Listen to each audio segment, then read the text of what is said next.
Hola amigos, vamos a hablar del verdadero origen del Papa. Muchos dicen que fue Pedro el primer Papa, pero eso es mentira, fue Constantino el primer Papa. Bueno, empecemos. Una vez que Jesús dejó este planeta, sus discípulos comenzaron a dar a conocer las enseñanzas que les fueron encomendadas.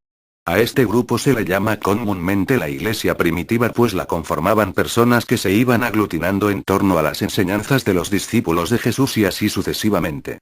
Esta iglesia primitiva vivían y practicaban las enseñanzas dadas a través de Jesús y sus discípulos. Estamos hablando de una época en la cual no existían sacerdotes o líderes cristianos, de hecho la cristiandad se vivía casi en secreto ya que era perseguida, y para el Estado romano la creciente cantidad de personas que aceptaban las enseñanzas de Jesús les producía miedo, pues podían perder el control de sus súbditos. Por ello el Estado romano reunía a grupos de cristianos y los dejaban ser devorados vivos por leones hambrientos en presencia del público, de modo de entretener a su pueblo y asimismo de provocar temor y con ello que el cristianismo se dispersara. A pesar de estos crímenes, el cristianismo crecía y el imperio romano mermaba. Los césares ya casi no eran tales porque ya no les quedaba poder. En el año 313 de la era cristiana, el emperador Constantino ya había sido sobrepasado, esto lo obligó a promulgar su famoso decreto de tolerancia, lo que logró que algunos cristianos salieran a la luz pública. Incluso Constantino cambió sus túnicas de César por una vestimenta religiosa e intentó unificar a los romanos y a los cristianos. Para ello se declaró el primer papa y cambió el nombre a todas las deidades ídolos reemplazándola con nombres cristianos. Por ejemplo, Venus pasó a ser la Virgen María, y a Cupido le llamó Jesús. Así todos los demás ídolos adquirieron nombres cristianos de modo que la gente les venerara. Aquí nace la Iglesia Católica Apostólica Romana.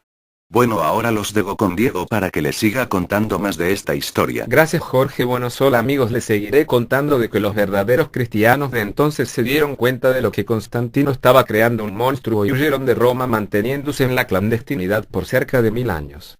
Cuando Constantino dejó el poder, dio al obispo de Roma el título de sumo pontífice máximo e hizo de él un segundo papa. En el año 330 Constantino se fue a Bizancio, Turquía. La transformó un poco y la llamó Constantinopla, manteniendo lealtad al sistema católico romano.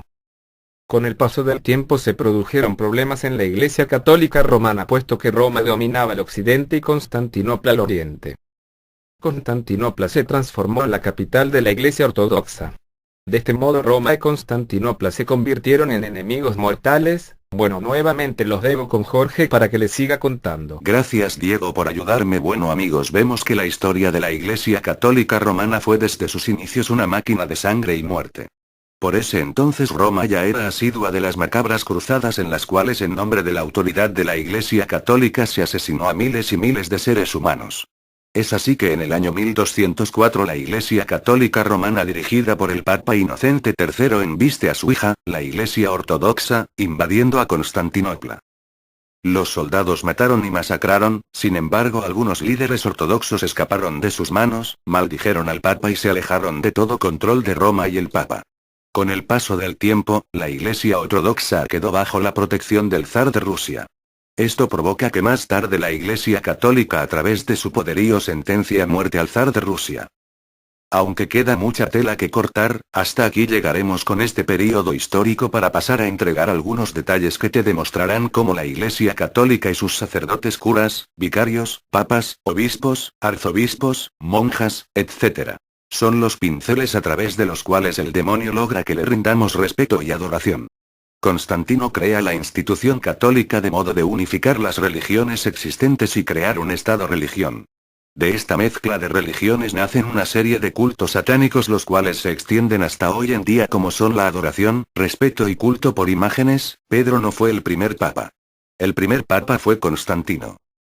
La tumba de Pedro no está en Roma. La tumba de Pedro, el apóstol, fue encontrada en Jerusalén.